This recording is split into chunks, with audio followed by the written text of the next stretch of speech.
एक सफर ऐसा भी।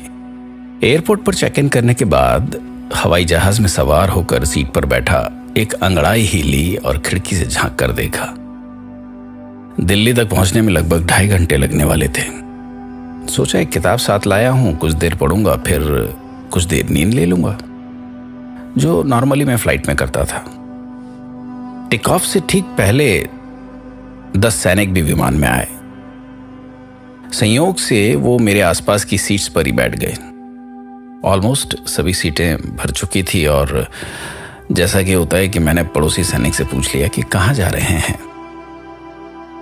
आगरा सर, 2 हफ्ते की ट्रेनिंग है, वहाँ फिर हम ऑपरेशन के लिए भेजे जाएंगे, उन्होंने कहा।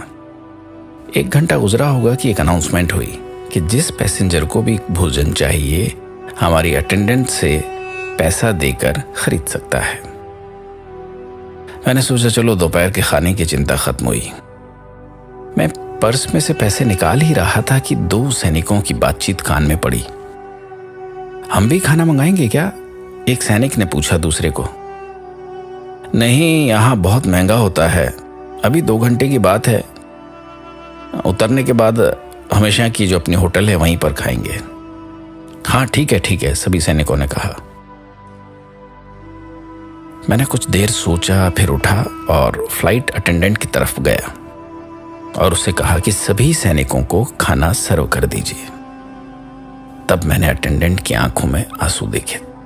सर, मेरा बड़ा भाई कारगिल में है, जैसे आपने उसे खाना खिलाया हो ऐसा मुझे लगा। अब मैं अपनी सीट पर आकर बैठ गया और सभी सैनिकों को खाना सर्व किया जा चुका था। मैं खाना खाने के बाद वॉशरूम जा रहा था कि एक बुजुर्ग भी पास आए और बोले, बेटा, मुझे सब कुछ समझ में आ गया है, मुबारक हो, मैं भी इस नेक काम में हिस्सा लेना चाहता हूं। ये कहते हुए उन्होंने मुझसे हाथ मिलाया और हाथ में 500 के कुछ नोट्स थमा दिए और कहा, मुझे भी तुम्हारे साथ आनंद लेने दो।